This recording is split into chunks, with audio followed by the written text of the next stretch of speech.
A thread by Soul War. The beatings will continue until you lick the Democrats' jackboot. As someone who's covered months of rioting in Portland and Seattle, as well as other hotspots nationwide, I'm familiar with the term bootlicker. If you back the blue, Antifa delights in calling you that. I saw it numerous times on Facebook while monitoring live streams run by Antifa Press, and their moderators would, if they didn't ban someone outright from chat, which happened a lot, would sneeringly call them a bootlicker for not wanting to destroy America as founded. As I've said, another America was raised up secretly under our noses, where those who now march openly and unafraid were inculcated into the woke culture over 2 decades while the unwoke slumbered. Well, now they are upon us, unleashed by their DNC masters and supported by the mainstream media. Terms I'm hearing a lot now are Orwell's 1984, Alice in Wonderland, and Bizarro World. These are attempts to rationally explain what the radical left is doing. Stop trying to do that. This is Ed Gein. He murdered, ate, and wore the skins of his victims. If you want to know why, you are asking the wrong question.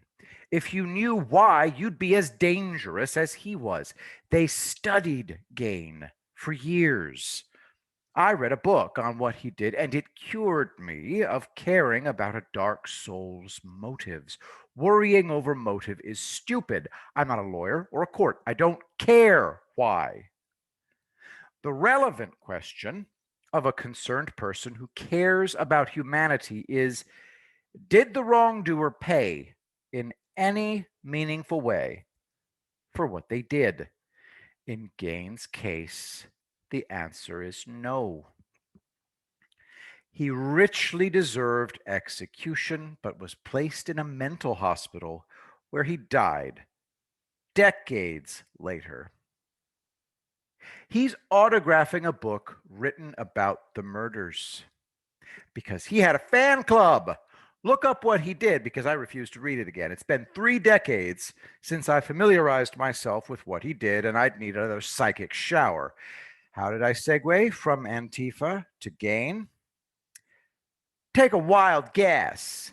As I've said, the Pacific Northwest has become a magnet for every deranged and depraved Goomba eager to be allowed to indulge in violence and destruction.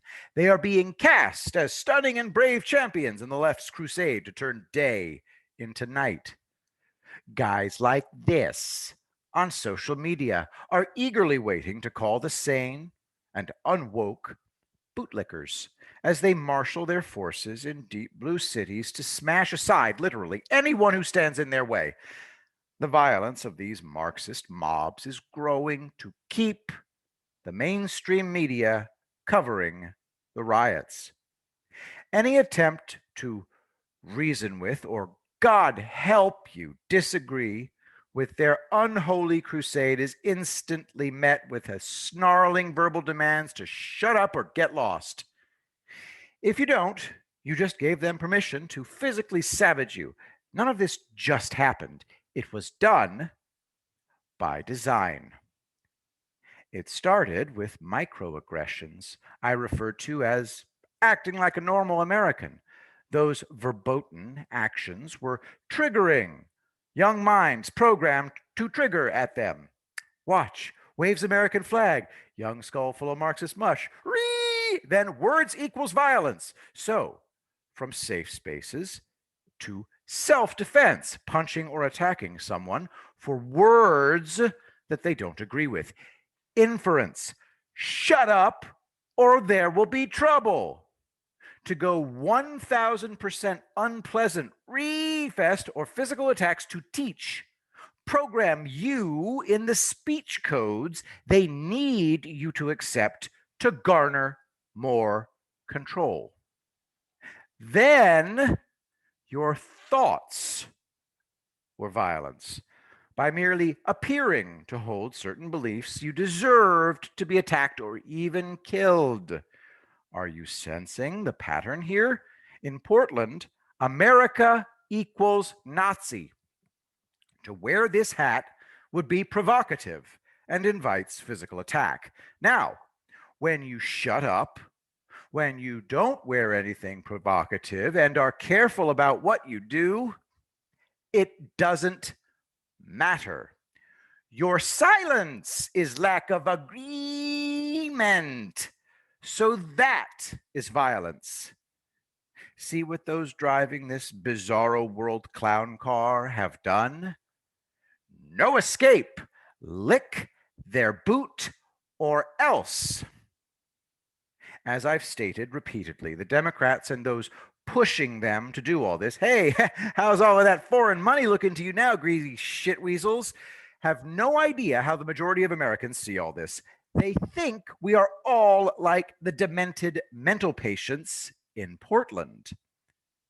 The British never missed an opportunity to grind their superiority in the colonists' faces. So we beat their asses red, white, and blue and sent them packing.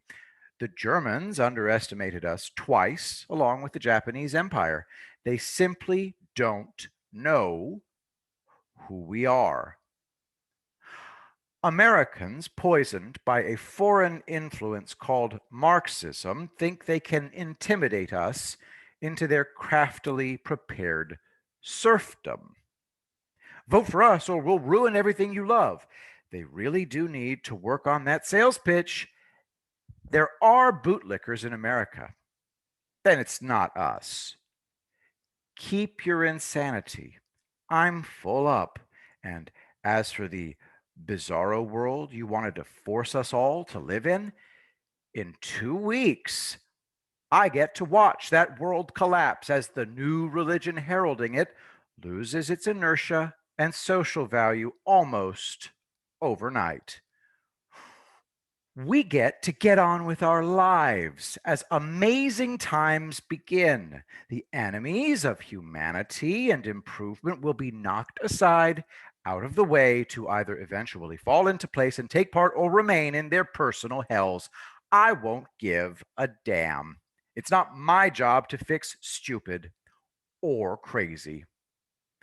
But as for those responsible for the crazy and the programmed stupidity, I will demand justice with a capital J. Balance must be restored, not only to ensure penance for those harmed or lost, but also to ensure it never happens again. So let it be written, so let it be done. I will be the greatest president that God ever created.